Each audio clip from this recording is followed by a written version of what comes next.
Atendeu. Entendeu?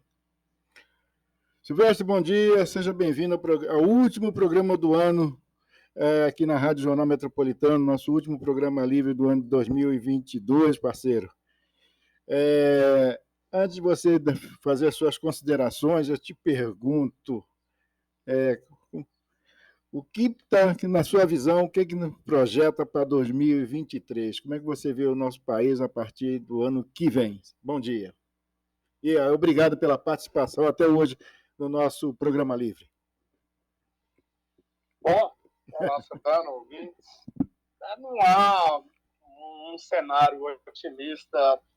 Eu estou com uma minoria de agentes públicos, economistas, sociólogos, estudiosos aí do comportamento, da neurociência comportamental, que projetam tempos difíceis para a gente. Eu, principalmente para a classe média.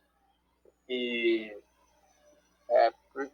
como não existe um plano, um projeto de governo definido da economia, bateu uma insegurança muito grande. Há pouco eu estava conversando com um economista, o Paulo Tafner, que é um dos maiores economistas desse país, que inclusive foi o consultor, o autor do projeto da reforma previdenciária, que é uma pessoa muito lúcida.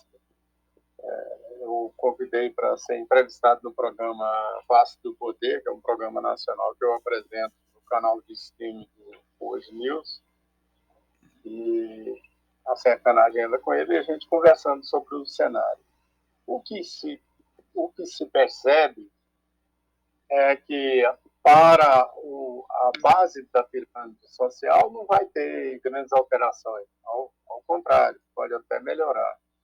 Mas como é que vai ser um país que vai ter constantemente o voto da pobreza sustentando um projeto de esquerda que tira do rico para dar para os pobres, mas não cria mecanismo para que esses pobres um dia se tornem ricos. Então cria cidadão de terceira classe e ao longo dos anos isso vai ter aí mais uma década, vai ter um reflexo, se perdurar, vai ter um reflexo muito ruim. E há uma insegurança jurídica muito grande. Essas prisões do Estado determinando aí, ao contrário, não vai intimidar as pessoas. Há uma parte da elite brasileira que não concorda com o judiciário ter liberado o Lula. Não é uma questão de ser Bolsonaro. É que não concorda com isso. Então, a partir daí, o que vai ocorrer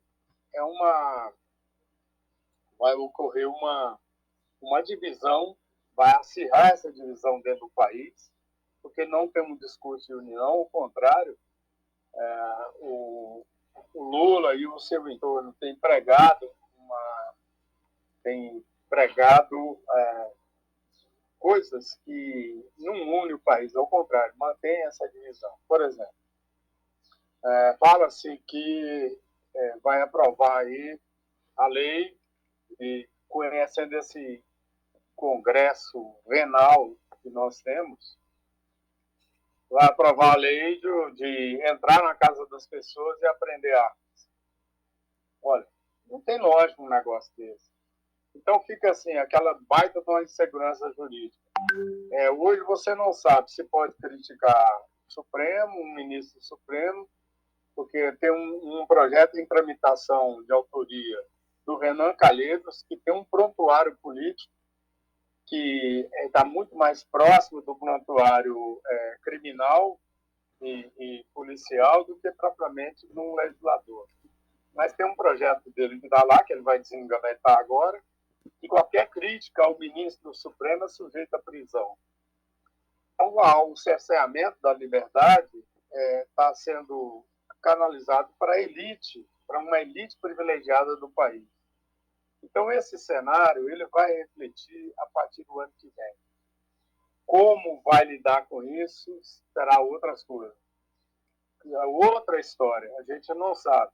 Claro que para a população de baixa renda, que está aí, segundo o IBGE, 60 milhões pessoas que estão vivendo abaixo da linha da pobreza, eles não vão ter perda, ao contrário, vai ter ganho. Mas e o setor produtivo? E a classe média, que gera o setor de serviço? Como é que vai ser? Vai dar emprego público para todo mundo? Estimular todo mundo para fazer concurso público? Ninguém não tem escola para empreendedor só para ser funcionário público? Então, são indagações que está deixando muita gente preocupada. Wilson, é um exagero, que o Lula vai ser maravilhoso, todo mundo vai voltar de avião, viajar de avião, vai para Disney, vai comer picanha, vai. Alguns vão. A aviação já anunciou agora, alguns pilotos estão em greve, pilotos e comissionados estão em greve, por conta de não ter aumento. Como é que vai ter aumento se aumentou a passagem? Aumentou a passagem em quase 40%. E aí, a classe média que normalmente viaja está fora. Então, o setor de serviço vai encolher. Ao encolher o setor de serviço, a geração de emprego de mão de obra não especializada tende a cair. E o Estado tende a aumentar a sua rede de proteção social. E com isso o PD se privilegia e passa a ter voto de cabeça. É esse o cenário que eu vejo, infelizmente. Mas você não acha que a elite, né, a nossa elite, que é privilegiada, porque você fala o seguinte, o pobre o Lula está tentando privilegiar a base. A elite está sendo privilegiada, tá? Mas a elite não abre mão de nada, bicho, tá? Então você vê o seguinte, como você fala, a classe média está sendo sufocada. Tá? A elite não abre mão dos seus ganhos, cada vez mais a ganância é maior, entendeu? E é só privilégios, entendeu? E pela primeira vez eu acho que alguém está tendo coragem de botar o dedo também na ferida da elite, pô, entendeu? Vamos taxar esses caras? Vamos taxar, pô. Então, foi o que o Caiado fez aí. Aí o Caiado Você acha que o Lula tem coragem de fazer isso? Eu não sei se vai ter, né? Vamos ver. O Caiado teve, meteu a mão na ferida aí do agronegócio, falou, bicho, é o seguinte, vocês querem estrada boa, vamos ajudar. Aí foi, grita geral. Não! Ó. Então todo mundo quer privilégio. Né? Esse que é o problema do nosso país. Tá?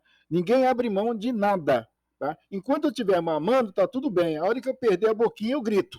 Entendeu? E aí, Deus nos acuda. A gente nunca vai chegar a ser um país nem de segundo mundo, porra. Entendeu? Porque se você não abrir mão como é que se diz? Em prol de uma coisa maior, a gente só pensa no próprio umbigo. Tá bom? Tá, então tudo bem. O mundo está explodindo, mas eu estou na boa, eu estou na boa. Tá? Mexer com a minha vida. Opa, aí não. Entendeu? Então, eu vejo o cara lá, por exemplo, que é normal, a gente vê um cara na rua, um cara pedindo comida, não sei o que e tal. Aí olha assim, esse cara é um vagabundo, pô. Ele podia estar, em vez de estar pedindo esmola aí, se eu oferecer ele para picar, como é que se diz, capinar o quintal, ele não quer. Tudo bem, tá? Essa é o preconceito que a gente tem normalmente, tá? Mas a gente também não sabe qual é a situação do cidadão, né? Porque a gente não perguntou primeiro para ele, vem cá, você quer capinar? O cara fala, não quero capinar, só quero dinheiro. Aí é outra situação. Mas de cara a gente fala assim, pô, o cara tá pedindo coisa aí, vai tomar cachaça. Quer dizer, nós somos um tipo do país preconceituoso, a gente diz que como é que se diz? A gente gosta de puxar saco, muito puxar saco dos outros, de estrangeiro, tá? Por isso o estrangeiro deita e rola aqui no Brasil. Chegou gringo, a gente abre as pernas, entendeu? Agora, para nós mesmos, aí não. Tá? Então você vê o seguinte: as empresas estrangeiras logo se dão bem e exploram muito mais do que a brasileira. Eu estou errado? Não, hoje, não, ao contrário. Não, eu não vejo que explora, não. Veja bem, o capital financeiro, ele não tem cor de bandeira, não tem pátria, ele tem aonde dar lucro. Por que o Brasil dá lucro? O Brasil daria muito mais lucro se não tivesse. Eu estou fazendo uma nota aqui, comecei a escrever uma nota. É um absurdo. O país tem mais de 10 anos que não cresce por conta das taxas de juros que nunca caem. Nunca consegue cair as taxas de juros. Então, o juro alimenta uma máquina pública ineficiente, um governo que gasta mal, uma corrupção desenfreada. Ou você acha que a corrupção... Rapaz, o que eu ouço nos bastidores aí, se eu fosse contar aqui, eu seria preso. Eu seria preso. O que eu ouço nos bastidores aí, e olha que nem tomaram posse. Nem tomaram posse. Então, está todo mundo pensando em negócios, lobistas, já foram atrás. Então, assim, para quem é minimamente decente, porque não existe honesto 100%, minimamente decente, peraí, mas não é uma questão de privilégio, é uma questão seguinte, por que uns têm tantos privilégios? Por exemplo, eu vou dar um exemplo, o judiciário está com uma proposta aí, que está no Congresso. Se não vetar isso, vai ser um rombo de 22 bilhões de reais nos cofres públicos, nivelando técnicos são 40 e tantos mil funcionários a nível técnico do judiciário para um patamar de nível, comparando com quem tem nível superior. É brincadeira, né? É uma injustiça. Mas, meu Deus do céu, 22 bilhões de reais. Ele sai de onde? Sai da bolsa da viúva. Quem é a viúva? É o contribuinte. Porque não tem ninguém por ele, é viúva. Mas é o que eu disse, velho. É exatamente essa situação nossa. Por exemplo, o judiciário não pensa, na hora que ele dá um aumento para ele, que se dê no resto. O Congresso é a mesma coisa, tá? O executivo fica na bananosa. Porque que negócio, enquanto os caras ganham lá, aumenta lá, quem faz a mesma função, um ganha quase 3, 4 vezes mais que o outro, em relação ao judiciário, o legislativo e o executivo. Pô, o cara, para aumentar o salário mínimo aqui, coitado, tá? E ter prefeito aqui para pagar o salário mínimo, um Deus nos acuda. Agora, volto a dizer o seguinte: ninguém pensa em ninguém. Eu penso em mim. O judiciário está pensando nele, certo? Não quer nem saber, tá? Então, é bonitinho. Aí é que eu falo da nossa hipocrisia, né? Que nego prega isso, prega aquilo, não sei o que, tal, mas na hora do vem ver, na hora H, primeiro eu, segundo eu, terceiro eu, se sobrar sou eu também. Você que se dane, entendeu? E a gente fica refém. Como você falou, o país não cresce. A gente nunca será um país de terceiro mundo, sei lá, nem de coisa, eu já estou regredindo, né? Bom, o governo vai ampliar o déficit público. Vai. Não vai ter como pagar isso. Não vai ter. Você não tem. Ou você acha que vai continuar? A gente vai continuar trabalhando para poder alimentar os bancos. Porque não é que o banco é culpado. O governo vai lá, não faz economia, nem nada. É o contrário. O Lula já sinalizou aí que vai abrir concurso, vai manter as estatais. Gente, pela primeira vez na história, gosta ou não do Bolsonaro, todas as estatais deram um lucro. Nos governos do PT, todas deram um prejuízo. Todas, sem exceção. Quebraram os fundos de pensão, quase quebrou a Petrobras. Então, assim, como é que um negócio desse vai dar certo, gente? Não tem lógica. Só na cabeça de quem é burro, tosco, nércio de inteligência, não percebe. Se o troço não deu certo no passado, vai repetir agora no presente, vai dar certo como? É isso que não entra na minha cabeça. Eu não sou bolsonarista, eu sou o país. Eu quero o melhor para o meu país, gente. Eu quero o melhor para o meu país, mas isso não vai dar certo, não tem jeito de dar certo. Vai dar certo, repito, para Pato Ledo, andar debaixo desses aí que estão passando necessidade, vão ficar cidadão de terceira categoria, classe média lascada, porque já avisou aí que não vai alterar a tabela do imposto de renda. Quem ganha até R$ 1.800 vai ter que pagar, a partir de R$ 2.000, vai ter que pagar imposto de renda.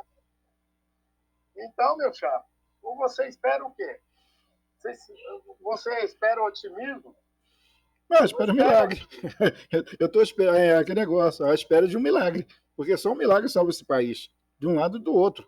Um afunda, o outro pisa mais ainda, entendeu? Então não tem, a gente está num beco sem saída, não sei até quando, tá? O mundo está cada Depois vez... que eu li o editorial da Folha de São Paulo ontem, eu percebi, gente, um jornal que é de centro-esquerda, um jornal de centro-esquerda, que apoiou o Lula, fazer um editorial desse, a coisa não está boa. Quando eu vejo o Armínio Fraga, que declarou vídeo, tá rolando aí nas redes, fez um vídeo, eu apoio Lula porque eu acho a melhor alternativa. Agora vem e faz um vídeo, eu estou preocupado. Então, aí, rapaz, se o Armínio Fraga, que é economista, um dos pais do Plano Real, apoia e de repente vem e fala que não é bem assim, vem o Henrique Meirelles, cai fora. Vem o que estão fazendo com a Simone Tebet, meu Deus do céu, que coisa horrível. Você imagina um pobre coitado igual eu, outros e milhares que existem, milhões, eles vão entender, vem com gosto de sangue na boca, com a faca entre os dentes, assim, ó, babando. Então não tenha dúvida, o Lula quer vingança, e a vingança vai ser em cima desse pessoal. Só burro não percebe isso, só gente idiota não percebe isso. É uma coisa impressionante. Repito, quando eu vi a Folha de São Paulo, que apoiou explicitamente, é um jornal de esquerda, foi o editorial dela ontem, olha, eu fiquei assustado. E hoje está Estadão, está tudo Globo. Quer dizer, uma opinião. Então, tem alguma coisa. Então, eu estava certo lá atrás. O problema é que a gente não tinha escolha, entendeu? Ou ficava com o ruim ou ficava com o pior. Aí, esse que foi o problema, entendeu? Não teve um meio termo. O ideal a gente sempre bateu que seria o meio termo, tá? Eu acho que... E aí, repito, a culpa disso é um Congresso, é um Senado, meu Deus do céu, que Senado. Esse Senado, esses senadores, é um desastre. Porque eles são a casa revisora, eles não revisam porra de nada. Aí o que acontece? Então, aí, vão aprovar uma lei que tem 5 anos que a lei foi aprovada, vai refazer de novo a lei, vai refazer de novo a lei da seguinte forma. Quem sai do governo, todo o pessoal encalacrado, com processo, vai estar de boa, tranquilo. Pode entrar no governo, então, para poder o Lula acomodar os companheiros que estão tudo encalacrados na justiça. Mas, Silvério, eu só discordo de você no ponto do Lula. O Lula não tem nada a ver com isso também, não, pô. Porque quem está interessado nisso é o próprio Congresso, é os próprios deputados. O Lira sempre foi contra a lei da estatal. Está medindo força, por exemplo, não botando a PEC para ser votada, provando que ele tem força dentro do Congresso, dentro da Câmara. Entendeu? Então, é aquele negócio, a metade dos senadores e dos deputados estão encracados com a justiça, e outra metade está mais enrolada ainda. Está todo mundo querendo se salvar, não interessa o quê. Né? Então surgiu essa boca, tá?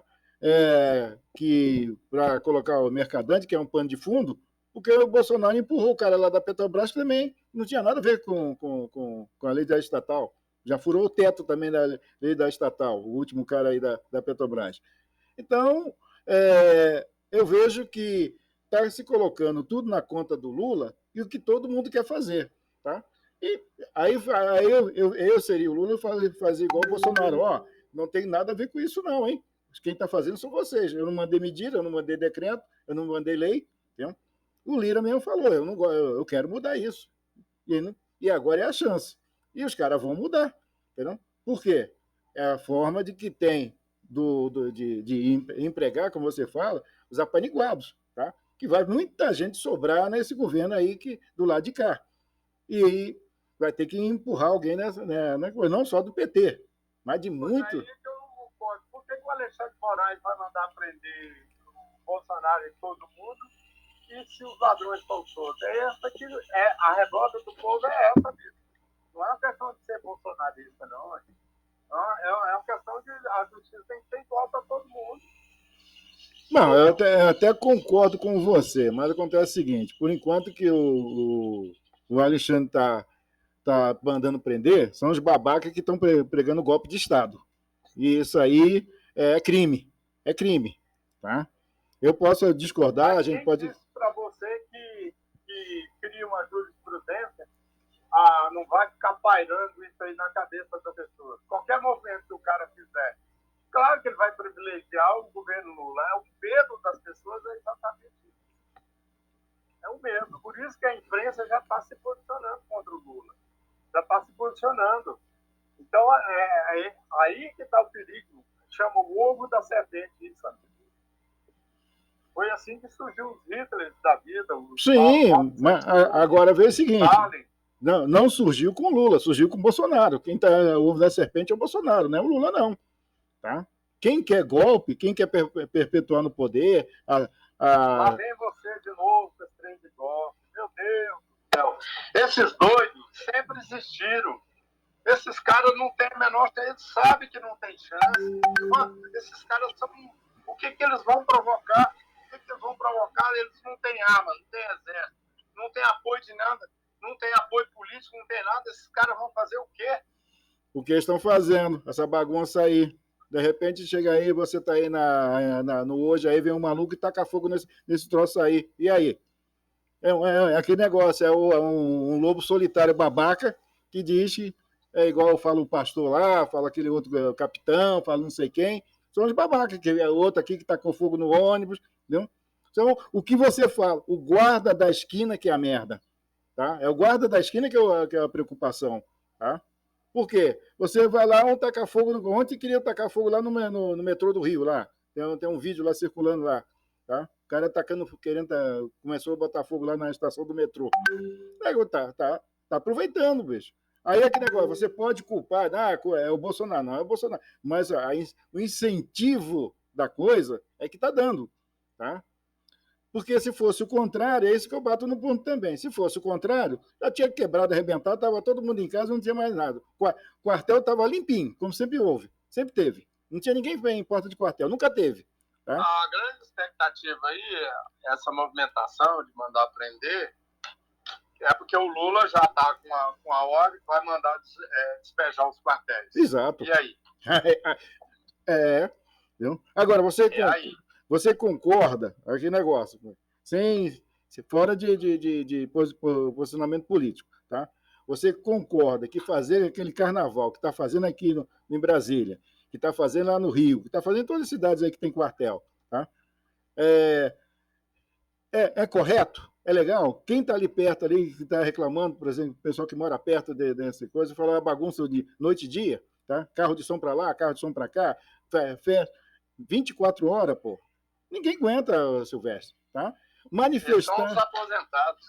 Manifestação é legítima, ok. Tá? E a maioria são militares sargentos. Pô. Os babacas, meus colegas, tá? Que o Bolsonaro prometeu mundos e fundos pra gente e não cumpriu nada. E quando eu jogo isso no grupo, o nego fica pau da vida. Tá? Pô, vê se tem general lá naquela porcaria lá, passando fome lá, noite e dia. Vê se tem coronel. Não tem nada. Tem de babaca de capitão para baixo. Tá? De capitão para baixo. De capitão para baixo. Só a sub-raça, como a gente fala. Só a sub-raça que fica lá. Só a tropa rasteira mesmo. É a sub-raça. Então para.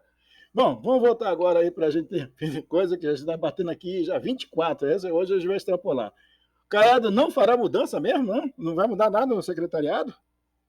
Não, vai mudar. Ele só não vai fazer mudança substancial. Porque, primeiro, tem duas coisas que vai pesar aí na decisão do Caiado. Primeiro, que essa cirurgia dele vai mudar radicalmente a vida dele. Ixi. Ele não vai ficar 6 meses sem poder andar a cavalo, coisa que ele mais gosta. Na fazenda não pode fazer muito esforço físico, porque até cicatrizar a veia, porque ele tirou uma veia da perna e colocou no coração. Não é fácil não. Ele vai ter que diminuir eu imagino que isso aí está deprimindo ele, porque o Caiado é um cara muito proativo, dorme pouco, ele é igual eu, dorme 4 horas e o restante trabalhando. Essa agenda louca dele, acelerada, você não vê um momento, você não tem um segundo para conversar com o Caiado, cara. Ele está sempre em agenda, sempre em agenda. Impressionante. Ele vai ter que diminuir isso. E para isso, ele vai ter que ter uma gestão técnica que ele não precisa ficar se preocupando que o político lá na secretaria da retomada ou na secretaria ou que a secretaria de educação está ruim, que a infraestrutura está ruim. Agora mesmo eu estava conversando com o Pedro Salles, ele me perguntando se eu estava em Brasília, porque ele mora em Brasília, né? Os finais de semana ele fica em Brasília. A gente já tem mais de mês que a gente está combinando para tomar um café e nunca coincide.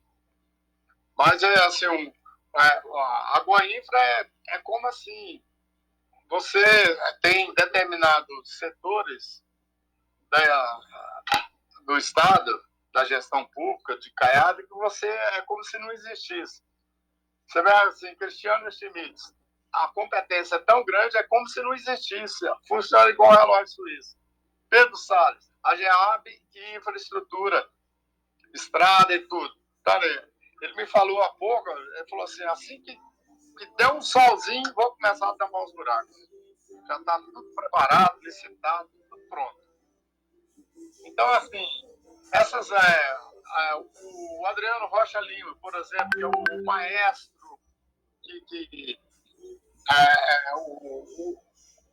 ele executa, ele é o trompete mais alto da orquestra, que quando só do fato do Caiado levantar a mão, ele já sabe com quem tem que falar e com quem deve cobrar. Então, assim, ele tem pessoas estratégicas. A Fátima Gavioli, super competente. A Cristiane Schmitz, que deu um equilíbrio, pagou mais de 1 bilhão de precatório, tem desde 97, que pagava à torta e à direita, sem privilégio, criou um cronograma de pagamento. Os mais de 3 bilhões de dívidas que estavam atrasadas, liquidou. Então, tem coisas que o Caiado fez em 4 anos que os outros governadores, principalmente o Marconi, não fez em 8. No ponto de vista de gestão fiscal. Eu não estou falando de obras, porque obra significa corrupção, empreiteira, obras. Obras só significa isso. Mas em termos de gestão, equilíbrio de gestão e atender a população de um modo geral, o Caiado tem feito isso muito bem. Ele tem feito isso muito bem. Então, por quê? Porque tem uma equipe que dá, repito, Pedro Salles, na Goinfra, e a GEAB, Cristiano Schmitz, na economia, Fátima Gavioli, lá na educação, o Adriano Rocha Lima, que coordena todas as ações, as decisões do Caiado, entre outros. Mas essas secretarias estratégicas, acredito sinceramente, para mudar só se os titulares falar, eu não quero mais, vou tocar. Porque o Caiado vai chamar eles e vai falar assim, o desafio é esse. É fazer mais com menos. Você quer continuar com essa guerra aí? Topa, então tá. Você fica. Caso contrário, o Caiado vai ter que buscar gente para poder substituir. Mas eu não acredito muito nisso. Porque a acomodação política das outras secretarias, isso ele faz com o pé nas costas. Agora, ele só não vai atender o que esses prefeitos estão achando que vai pôr 20 funcionários por conta do Estado e por privilégio, ex-primeira-dama, acabou, esquece. Esquece, o Caiado não vai fazer isso. Primeiro que ele está sob regime de recuperação fiscal, ele tem que manter ajustada a máquina. Ele teve queda de arrecadação com o ICMS, está buscando compensação. E ele precisa de gente eficiente para fazer essa interlocução. O PT embora o partido dele provavelmente vai ter um ministério do Lula, mas o Caiado foi oposição ao PT. O PT não vai perdoar isso aqui nele.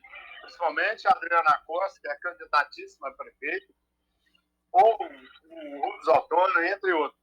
Mas o PT em Goiás ainda é incipiente, não vai ter grande coisa. Tanto é que o Lula não passou sobrevivendo nem de avião isso aqui. Ele nem passou aqui na campanha. Mas, de qualquer maneira, o Caiado, a cabeça dele está funcionando assim. Ele vai mexer num time nas áreas estratégicas para poder atender demanda política. Ele vai atender, sim, ele vai atender. Mas não do jeito que o povo está pensando. Ele pensou, falou assim, a última palavra é a minha, eu que fui eleito. Então, a última palavra é minha. Eu quero, pode indicar a pessoa, mas eu quero ver o currículo, eu quero investigar sobre a pessoa. É isso. Então, não vai ter. E outra coisa, por que ele vai mexer no secretariado corrido? É o segundo mandato dele, ele foi reeleito no primeiro turno, então ele vai fazer isso gradativamente, devagarzinho. Pode ficar tranquilo, o povo vai ficar roendo as unhas aí, mas não vai ter jeito, vai ser devagar. Nesse momento, hoje, que está em segunda votação, é aprovar o orçamento do ano que vem. O relator foi o Wilde Cambão, que esperneou, o povo brigou, mas o Wilde Cambão conversou com o governador, ligou para ele e falou, pode ficar tranquilo, governador. O que o senhor mandou aqui vai ser aprovado. E aprovou na primeira votação com um pau, o outro foi um quebra-pau na Assembleia. Oposição e o grupo. Como o Caiado tem maioria, mas aprovou em segunda votação.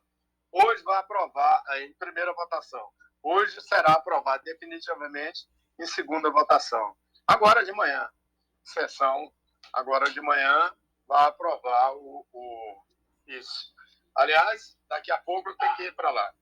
32 minutos, meu Deus! Adeus. Um abraço aí, se despede do povo, até o ano que vem. Obrigado aí por tudo aí, pela participação. E a gente vai se falando. Então, programa livre agora só em janeiro. Depois a gente define a data aí, esse verbo vão definir, a partir da segunda quinzena de janeiro, provavelmente. Um abraço. Ok. Tá certo? Um abraço. Boas festas aí para os nossos ouvintes. Bom Natal, Ano Novo. Obrigado aí pela paciência, pela audiência. Eu sou contra Natal. Esse negócio, isso é uma festa comercial, não tem fé nisso. Então. Diga. É isso. Mas eu desejo todos grandes rememorações. Já que o povo está sem fé mesmo. Tá certo então, cara. Um abraço. Até ano que vem. Até o ano que vem. Tchau, tchau. Então, 9 horas em ponto. 9 horas em ponto, a gente vai ter um papo aqui com o Wilson Silvestre, Programa Livre, se despedindo. Deixa eu ver aqui. Deixa eu travar aqui.